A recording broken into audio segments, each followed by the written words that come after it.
Hello everyone, बहुत बहुत स्वागत है आपका पीपल पाठशाला यूट्यूब चैनल में। आज के इस वीडियो में हम शिक्षा मनोविज्ञान यानी कि एजुकेशनल साइकोलॉजी के क्षेत्र के बारे में बात करेंगे कि उसके कौन कौन से क्षेत्र हैं। वीडियो बहुत ही शॉर्ट होगा, इसलिए इसे एंड तक देखिए। शिक्षा मनोविज्ञान के क्षेत्र, जो एजुकेशनल साइकोलॉजी का जो पहला क्षेत्र है, एरिया है, वो है बालक की योग्यताओं का अध्ययन करना। जो बच्चा है, जो चिल्ड्रन है, उसकी योग्यताएं, उसकी एबिलिटीज़ क्या है, उसका अध्ययन करना शिक्षा मनोविज्ञान के क्षेत्र में आता है।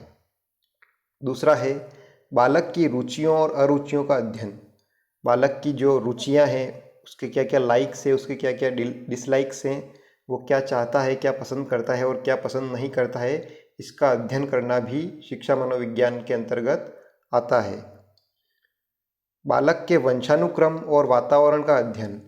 जो बालक का वंशानुक्रम है, उसकी जेनेटिक्स क्या है और उसका जो एटमॉस्फेयर क्या है, किसमें वो बड़ा हुआ है, इस सब का अध्ययन भी शिक्षा मनोविज्ञान के अंतर्गत आता है। बालक की प्रेरणाओं और मूल प्रवृत्तियों का अध्ययन। बालक कैसे इंस्पायर होता है और बालक कैसे रिएक्ट करता है, उसकी प्रवृत्तियाँ कैसी होती है, इन सब का अध्ययन भी इसके अंतर्गत आता है। बालक के विकास की अवस्थाओं का अध्ययन। जो चाइल्ड है, उसके डेवलपमेंट की जो भी स्टेजेस हैं, चाइल्ड डेवलपमेंट स्टेज, उसका भी अध्ययन इसके अंतर्गत शिक्षा मनोविज्ञान के अंतर्गत आता है। बालक की शारीरिक, मानसिक और संवेगात्मक क्रियाओं का अध्ययन। जो बच्चा है, उसकी फिजिकल, मेंटल और इमोशनल जो भी क्रियाएं होती है, उसका अध्ययन भी इसके अंतर्गत आता है शिक्षा मनोविज्ञान के अंतर्गत। बालक के शारीरिक, मानसिक, चारित्रिक, सामाजिक, संवेगात्मक, सौंदर्यात्मक अध्ययन। जो बच्चा है, उसका फिजिकल, मेंटल और उसका जो चरित्र कैसा है वो, और सोशल, संवेगात्मक यानी कि इमोशनल, और सौंदर्यात्मक यानी कि सोफिस्टिकेटेड ब्यूटीफुलनेस का अध्ययन भी इसके अंतर्गत आता है। बालकों की व्यक्तिगत विभिन्नताओं का अध्ययन। कोई एक बच्चा है, वो किसी दूसरे बच्चे से किस प्रकार से अलग है और उसमें क्या क्या भिन्नताएं हैं, क्या क्या उसमें चेंजेस है, इसका अध्ययन भी शिक्षा मनोविज्ञान के अंतर्गत आता है। अपराधी, असाधारण और मानसिक रोगों से ग्रस्त बालकों का अध्ययन।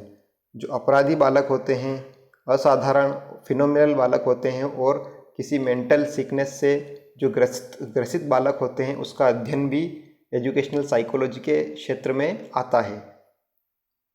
शिक्षण विधियों की उपयोगिता और अनुपयोगिता का अध्ययन। जो एजुकेशनल मेथड्स हैं पढ़ाने के लिए, उसकी क्या क्या यूजेस हैं और क्या अनयूज है उसका भी अध्ययन इसके अंतर्गत आता है। सीखने की क्रियाओं का अध्ययन। जो लर्निंग की जो प्रोसेस है, उसके क्या स्टेप्स हैं, उसका भी अध्ययन इसके अंतर्गत आता है। शिक्षा की समस्याओं का अध्ययन। जो एजुकेशन पढ़ाने में जो भी प्रॉब्लम्स आती है, समस्याएं उत्पन्न होती है, उसके ये भी शिक्षा मनोविज्ञान के अंतर्गत ही आती है, वो भी इसके क्षेत्र में सम्मिलित होते हैं।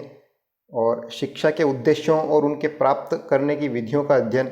हम एजुकेशन बच्चे को देते हैं तो हम वापसी में उससे क्या एक्सपेक्ट करते हैं, ये सब भी इसके अंतर्गत आता है। अनुशासन संबंधी समस्याओं का अध्ययन। बच्चों को अनुशासन सिखाना और उसमें अनुशासन सिखाते समय क्या क्या प्रॉब्लम्स फेस करनी पड़ती है, उसका भी अध्ययन इसके अंतर्गत आता है।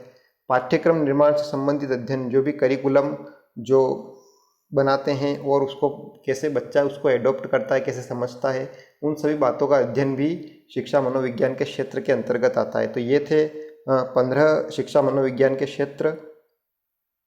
इस वीडियो में आज के लिए इतना ही, और आपको ये वीडियो अच्छा लगा हो तो इसे लाइक कीजिए, शेयर कीजिए और इस चैनल को सब्सक्राइब कीजिए और बेल आइकन को दबाना न भूलिए। Thank you very much.